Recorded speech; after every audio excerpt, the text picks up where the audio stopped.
हमारा डायरेक्ट कोई हमारे दायित्व पर मोनू मानेसर नहीं है और इसलिए हमारा उससे सीधा कोई संबंध नहीं। जो हिंदू है वो स्वभाव से ही उदार है और मुसलमान स्वभाव से ही कट्टर है। एक भी चित्र ऐसा नहीं है जिसके अंदर बगैर झंडे के लाठी किसी के हाथ में। दर्द की हद खुद दवा होती है। दिल्ली एनसीआर का एक इलाका है, गुड़गांव से ठीक बगल का एक इलाका है नू। वहां पे कम्युनल वायलेंस हुआ है।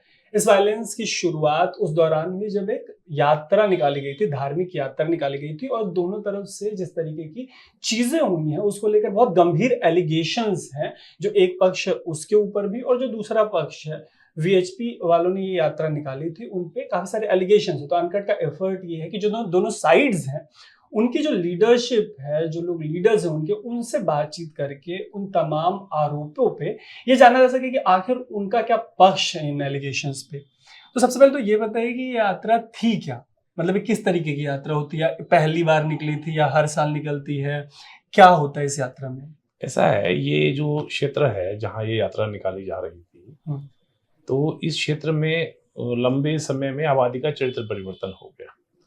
तो पहले हिंदू बहुमत में थे, अभी वहाँ मुस्लिम आबादी ज्यादा हो गई, हिंदू आबादी अल्पमत में आ गई। लेकिन ये बड़ा पुराना मंदिर है और इसकी जैसे हमारे पौराणिक शास्त्रों में मान्यता है तो वहाँ उस मंदिर में शिव लिंग है तो उस पर जलाभिषेक की यात्रा होती है ये।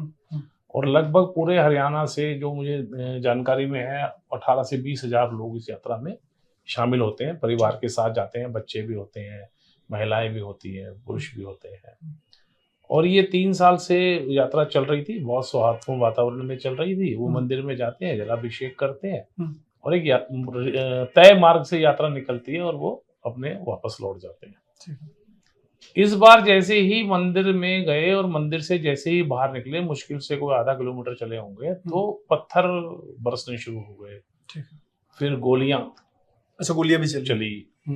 तो अब जैसे ऐसे एक माहौल में आदमी को समझ नहीं आ रहा कहाँ से क्या हो रहा है। एक आदमी एक अपने भक्ति भाव में होता है, एक हर्ष में होता है और अचानक ऐसी कोई आपदा आ जाए तो एक भगदड़ सी मच गई।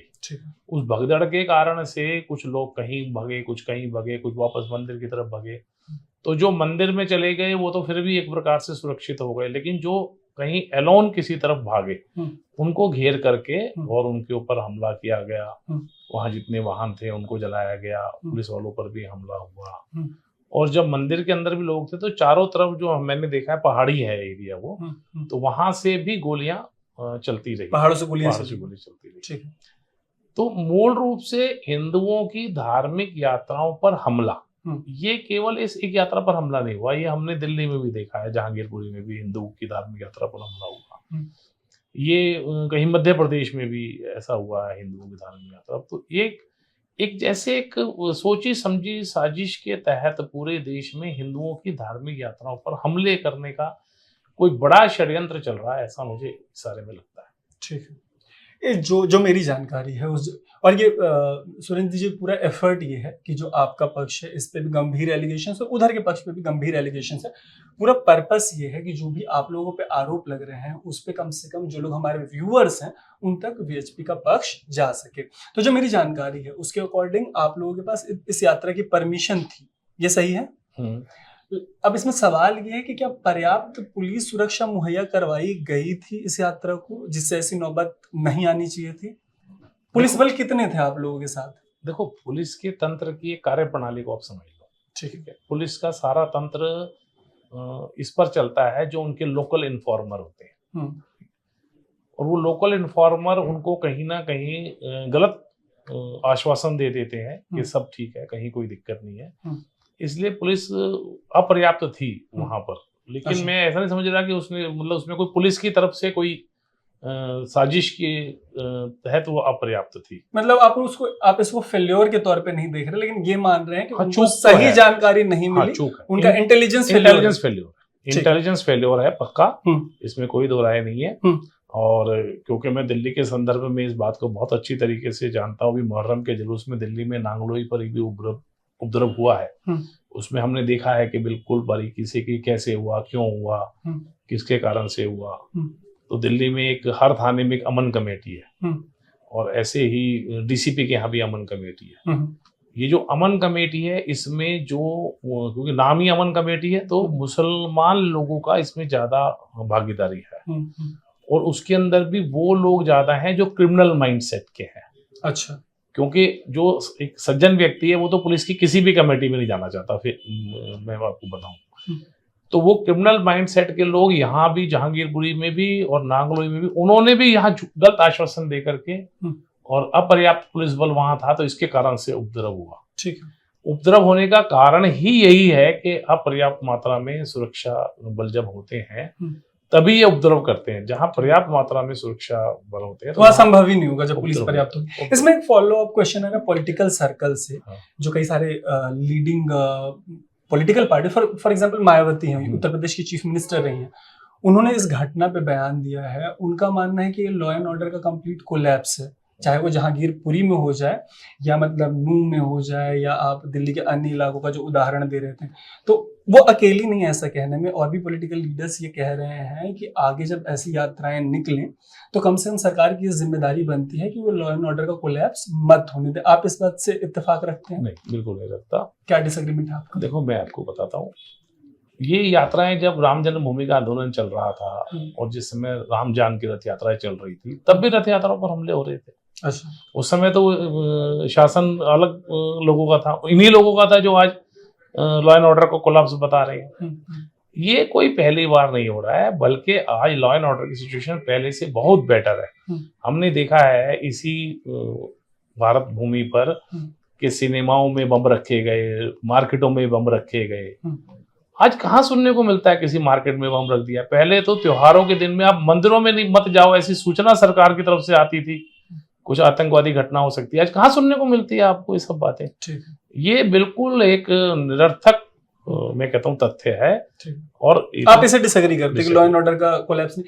इसमें मेरा एक फॉलो अप क्वेश्चन ये है कि चूंकि आप विश्व हिंदू परिषद जैसे एक ऐसे ऑर्गेनाइजेशन से जुड़े हुए हैं जो रिलीजियस एक्टिविटीज का पार्ट रही है सालों से, और ये आने वाले दिनों में भी ये रिलीजियस एक्टिविटीज होती रहेंगी, आपने क्या ऑब्जर्व किया एज ए रिलीजियस लीडर या एज ए सिटीजन? ऐसा क्या होना चाहिए कि आने वाले दिनों में कम से कम स्थिति ऐसी मत हो जाए कि जो हिंसा की आंच है उसमें एक पूरा इलाका जल जाए, गुरुग्राम जैसे कॉर्पोरेट सेक्टर के हब तक पहुंच जाए?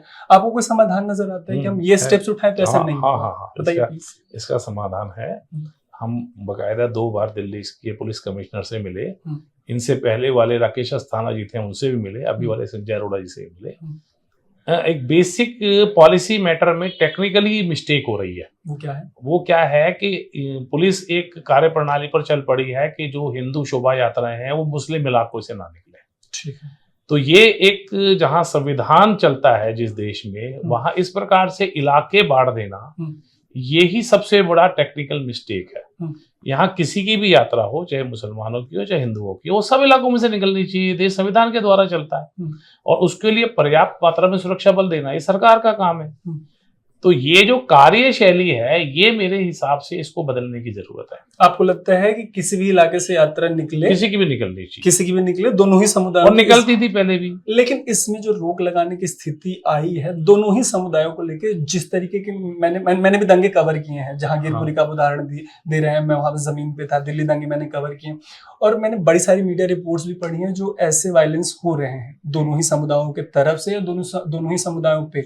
उनमें एक बात ये निकल कर आ रही है कि जब भी दूसरे के इलाके से ये यात्राएं निकलती हैं तो कोई ना कोई बंदा, जो आप लोगों में ऐसा बंदा होगा जो यंग एलिमेंट है या एग्रेसिव एलिमेंट है, वो कोई ऐसी हरकत कर देता है कि वायलेंस की नौबत आ जाती है, या ऐसे गाने बजा दिए जाते हैं, ऐसी फब्तियां कस दी जाती हैं। तो आप लोगों को लगता है कि दोनों कम्युनिटी के लीडरशिप को साथ बैठ के ये डिस्कस करने की जरूरत है कि अगर हम एक दूसरे के इलाके से गुजरने वाले हैं, गुजरना चाहते हैं और सांप्रदायिक सौहार्द बना रहे, तो कम से कम इन एलिमेंट्स पे कंट्रोल किया जा सके कि डीजे पे ऐसे गाने दोनों ही तरफ से मत बजें, ऐसे नारे दोनों ही तरफ से मत लगे। देखो, ये ना देखने का नजरिया गलत है। ठीक है। आज तक भारत में एक भी मुहर्रम के जुलूस पर कोई हमको बताए किसी भी हिंदू ने पत्थर फेंका। अच्छा। जबकि उस मुहर्रम के जुलूस में भी सब प्रकार की हिंसात्मक सामग्री भी होती है, स्लोगन भी होते हैं, दृश्य भी होते हैं, लेकिन कभी किसी कहीं मर्जी से निकले किसी कोई एक सिंगल इंसिडेंट मुझे बताया कि उस पर किसी एक सिंगल हिंदू ने ऐसे छिटपुट घटनाएं तो मैं पढ़ता रहता हूँ कि मतलब हिंदू तो नहीं पता, लेकिन ऐसे जो नहीं, प्रोसेशन में कम्युनिटी स्पेसिफिक नहीं बताऊंगा, लेकिन होती हैं हिंसाएं। नहीं, यही समझने की जरूरत है। ठीक है, जब उनकी यात्राएं निकलती हैं, सब प्रकार की हिंसात्मक नारे भी होते हैं, सामग्री भी होती है, दृश्य भी होते हैं, तब भी हिंदू उत्तेजित नहीं होता। ये स्वभाव है हिंदू का। लेकिन जब हिंदू अपनी यात्रा निकालता है और जय श्री राम के नारे लगाता है या भगवान के नारे लगाता है, तो इससे उनको उत्तेजना क्यों होती है?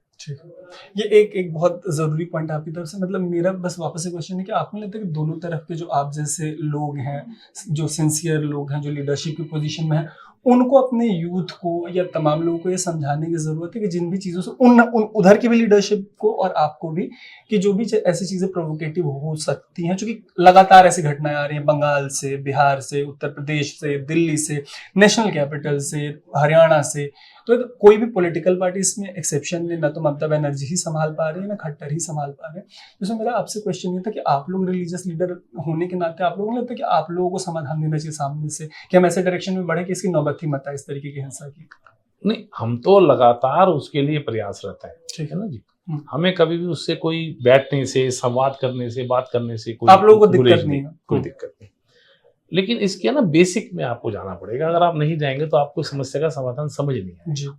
जो हिंदू है वो स्वभाव से ही उदार है और मुसलमान स्वभाव से ही कट्टर है। ठीक है, ये बेसिक आप बात समझ लो। ठीक, तो वो हमेशा अपनी टर्म्स एंड कंडीशन पर बात करेंगे। अच्छा, अगर वो टर्म्स एंड कंडीशन पे बात करेंगे तो कोई समझौता वार्ता सफल नहीं हो सकती। ये हमने राम जन्मभूमि आंदोलन में भी देखा, अनेक समझौता वार्ताएं विफल हो गई। अच्छा, ठीक है ना, उनको भी 2 कदम आगे चल करके आना पड़ेगा। ये जो देश है उनको भी ये मानना पड़ेगा कि ये देश संविधान के द्वारा चलता है।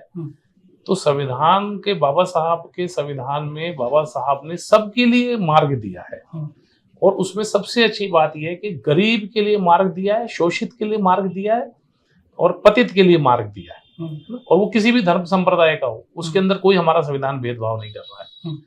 तो उनको अपने वो जो फंडामेंटल बातों को पकड़ करके बैठे हुए हैं इस युग में भी, जबकि आज एक बिल्कुल अच्छा, ये केवल हमारे लिए नहीं, ये उनकी आने वाली जनरेशन के लिए भी परेशानी का सबब बन रहा है। लेकिन सर, मैं आप इतना तो मानते हैं कि डायलॉग ही फाइनल सॉल्यूशन है, उसी की तरह म्यूचुअली बढ़ना पड़ेगा। पूरी दुनिया में हर चीज का हल संवादी है। सर, इसमें मेरा एक फॉलोअप क्वेश्चन ये है कि राव इंद्रजीत सिंह जी हैं, गुड़गांव के सांसद, उनका मैं बयान लिटरली बोल दे रहा हूँ कि जिन लोगों ने धार्मिक यात्रा निकाली थी वो लाठी, डंडे, तलवार लेकर क्यों गए थे, उनका ये सवाल है यात्रा निकालने वालों से। तो अगर गुड़गांव के सांसद ये सवाल पूछ रहे हैं तो ये एक एलिगेशन बनता है वीएचपी के ऊपर। तो इस पे आप किस तरीके से रिस्पॉन्ड करते हैं कि धार्मिक यात्राओं में लाठी, डंडे और तलवारों की क्या जरूरत है? देखो, मैं एक बार बोलता हूँ, जहां तक बात है तलवारों की, तो तलवार एक कोई ऐसी चीज नहीं है जो केवल मतलब विश्व हिंदू परिषद के जुलूस में निकलती है। वो मान लो हमारे सिख बंधु हैं, वो भी तलवारें कैरी करते हैं। रामलीलाओं में तलवारें भेंट की जाती है। ठीक है ना, और जहां तक है झंडे की बात, तो जब झंडा कोई भी उठाएगा तो झंडे के नीचे डंडा लगेगा ही, और झंडे को कैसे पकड़ेगा हाथ में? लेकिन उनका सवाल ये है कि बगैर इसके भी मतलब धार्मिक यात्रा एक भी चित्र नहीं है, एक भी चित्र ऐसा नहीं है जिसके अंदर बगैर झंडे के लाठी किसी के हाथ में हो।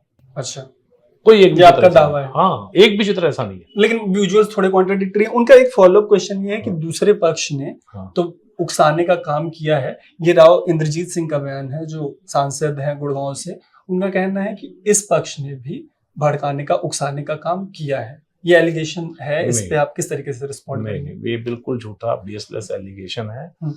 क्योंकि हमारी जो भी शोभा यात्रा निकलती है, हमारा सीधा का सीधा हमें जो विग्रह है, जो भगवान है, जो आराध्य है, उसकी ओर हमारा सबका ध्यान होता है। ठीक, तो हम किसी दूसरी तरफ हमारा ध्यान ही नहीं होता तो हम क्यों करेंगे? ये भड़काने वाली बात। और अगर मान लो एक मिनट के लिए, अगर हमारी तरफ से कोई इस प्रकार की कार्यवाही करनी होती हमको, एक सेकंड के लिए मैं मान लेता हूँ उनके कहने को, तो हम ऐसे चले जाते वहां के लोग हमको मतलब 20,000 लोगों को बंधक बना लेते क्या?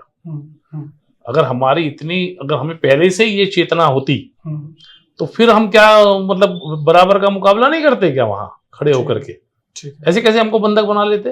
ठीक है, ये वास्तव में हमारी लेकिन आपको तो, आप जैसे कह रहे हैं कि पुलिस की प्रोटेक्शन थी, तो आपको तो लगा ही नहीं होगा ना कि नौबत ऐसी आएगी। एक तो पुलिस की प्रोटेक्शन थी, लगा नौबत नहीं आएगी, लेकिन नौबत आ गई ऐसी। हमारी कोई योजना नहीं, जो कह रहे हैं कि हमारी योजना थी भड़काने नहीं, की। उन्होंने योजना नहीं कहा, उन्होंने बोला है कि दोनों ही पक्षों ने उकसाने का, मैं किसी सांसद को मिसकोट नहीं, वो तो मिनिस्टर ऑफ स्टेट भी है तो उनको मिसकोट नहीं करना चाहता। उन्होंने बोला कि एक पक्ष को दोष नहीं दिया सकता, दोनों ही पक्षों ने एक दूसरे को उकसाने का काम किया। देखो ये कैसा ये है, उनका कहना है, मैं बताता हूँ। देखो यहाँ ना हर आदमी सेलेक्टिव राजनीति करता है। अच्छा, ठीक है, कोई हिंदुओं की राजनीति करेगा, कोई मुसलमानों की राजनीति करेगा, कोई दोनों की करेगा, तो एक बैलेंस अप्रोच बीच में से निकाल लेगा। तो आपको लगता है बैलेंस्ड अप्रोच? तो राजनीतिक लोगों के बयान पर मैं कोई टिप्पणी नहीं कर सकता, क्योंकि उनके अपने राजनीतिक हित के हिसाब से वो बयान देते हैं। वो सांसद हैं तो उनके जिम्मे वो पूरी कॉन्स्टिट्यूएंसी आती है, तो वो तो जिम्मेदार भी उस इलाके के लिए। मैंने ये कहा ना, देखो वो सांसद हैं, उनकी कॉन्स्टिट्यूएंसी है, तो वो बहुत सारी चीजों को देख करके बयान जारी करते हैं। ठीक है, तो मैं आपको ये स्टेटमेंट पॉलिटिकल लग रहा है? पॉलिटिकल स्टेटमेंट है। लेकिन उन्हीं के, चलिए उनके बयान को अगर छोड़ भी दे, तो जो एसपी हैं वहां के, उनका एक स्टेटमेंट है कि जो मोनू मानेसर का जो वीडियो आया, उसने लोगों को उकसाने का काम किया। ये यात्रा, उनका कहना है कि 3 साल से निकल रही थी, शांति से निकल रही थी, न तो वो वीडियो आता जिसमें एक तरीके से चैलेंज किया गया कि रोक सको तो रोक लो, कुछ ऐसी भी बातें कही गई कि तुम्हारा दामाद आ रहा है, रोक सको तो रोक लो। तो इससे लोगों में मतलब एक रोष आया और फिर दोनों तरफ से तनातनी का माहौल हो गया। तो चूंकि बजरंग दल वीएचपी का यूथ विंग है, आपको लगता है कि आपके जो ऐसे लोग हैं, ऐसे यूथ हैं, उनको आपको कंटेन करना चाहिए जिन पे ऑलरेडी बहुत गंभीर एलिगेशंस है? मोनू मानेसर से हमारा कोई लिंक नहीं है। मोनू लेकिन वो खुद को बजरंग दल का बताता है। ऐसा देखो, बजरंग दल तो आप ही का यूथ विंग है। आप एक बात समझो जी, हमारी बजरंग दल की कोई सदस्यता तो होती ही नहीं। ठीक है, आप एक युवा हो, आप कहते हो मैं बजरंग दल का कार्यकर्ता हूँ, तो हमको भी नहीं पता कि बजरंग दल का कार्यकर्ता है कि नहीं है। सिचुएशन हो जाएगी। हाँ, नहीं, मैं बता रहा हूँ आपको, जब वो तक हमारे दायित्व पर नहीं आता, यानी बजरंग दल का संयोजक नहीं बन जाता, तब तक तो हर नौजवान बजरंग दल का कार्यकर्ता अपने आप को कहता है हिंदू युवा। तो अगर जो ऑडियंस आपको देख रहा है, अगर वो उसको ये मैसेज जा रहा है कि मोनू मानेसर का वीएचपी से, बजरंग दल से कोई लेना देना, तो ये सही मैसेज है?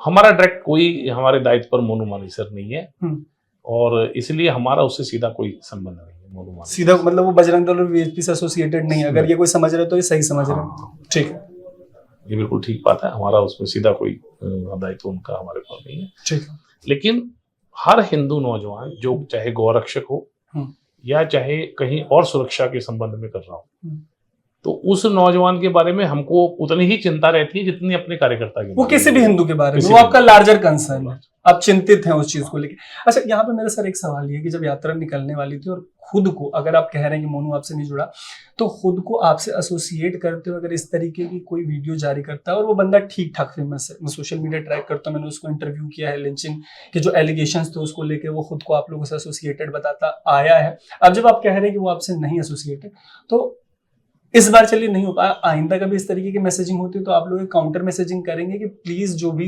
दूसरे समुदाय के लोग हैं वो इसको इस तरीके से ना देखें कि ये वीएचपी की मैसेजिंग है, ऐसा हम कह रहे हैं, ऐसा चैलेंज हम थ्रो कर रहे हैं। हाँ, कि रोक सको तो रोक के दिखाओ। चैनल के माध्यम से मैं बताता हूँ, केवल मोनू मानेसर नहीं, भारत में कहीं भी कोई भी अगर संविधान के इतर कोई बात करता है तो मुझे लगता है कि वो विश्व हिंदू परिषद का या बजरंग दल का कार्यकर्ता है। ठीक है, आप लोग संविधान में अंतर्गत विश्वास करते हैं और उसी से ऑपरेट करते हैं? पूर्ण विश्वास करते हैं, और हमको विरोध करने के जितने भी संवैधानिक तरीके हैं हम केवल उन्हीं का उपयोग करते हैं। ठीक है, इसलिए उसके इतर कोई भी बात कह रहा है तो वो गलत कह रहा है। ठीक है, और उस बात को मतलब केवल उस एक बात को, उस हर बात को हम कंडम करते हैं। ठीक है, तो इस तरीके की जो भी मैसेजिंग हुई है आप उससे इत्तेफाक बिल्कुल भी नहीं, ये आप उसको मतलब डिसोन कर रहे हैं। एक सीयू सिंह है, वो सुप्रीम कोर्ट पहुंचे हैं, ऐसी जो धार्मिक यात्राएं निकल रही, इन पर्टिकुलर वीएचपी की जो यात्राएं निकल रही हैं उन पे रोक लगवाने के लिए उन्होंने मतलब सीजेआई तक का दरवाजा खटखटाया है। आपको क्यों लगता है किसी लॉयर को ये क्यों लगा होगा कि उसको इस तरीके की अपील लेके सुप्रीम कोर्ट जाना चाहिए? सबको पब्लिसिटी चाहिए। अच्छा, आपको लगता है पब्लिसिटी स्टंट है?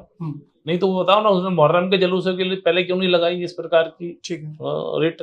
अच्छा, तो सबको पब्लिक वो चाहिए, पब्लिसिटी, बस और उसके लिए लोग कुछ भी करते हैं। ठीक।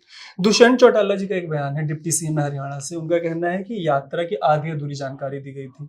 अगर पूरी जानकारी दी जाती कि किस तरीके की यात्रा होगी, क्या होगा क्या नहीं होगा, तो शायद ये नौबत नहीं आती। ये मैं डिप्टी सीएम को कोट कर रहा हूँ सर, आप मतलब चेक कर लें। मैं बताता हूँ, आप जो deputy CM, sitting deputy CM Dushyant Chautala कह रहे हैं कि यात्रा की आधी अधूरी जानकारी। सब ठीक कह रहे हैं, गलत नहीं कह रहे। मैं आपको बताता हूँ, इसको समझना पड़ेगा, सारी चीजों को ना पूरे कॉम्प्रीहेंसिव समझना पड़ेगा।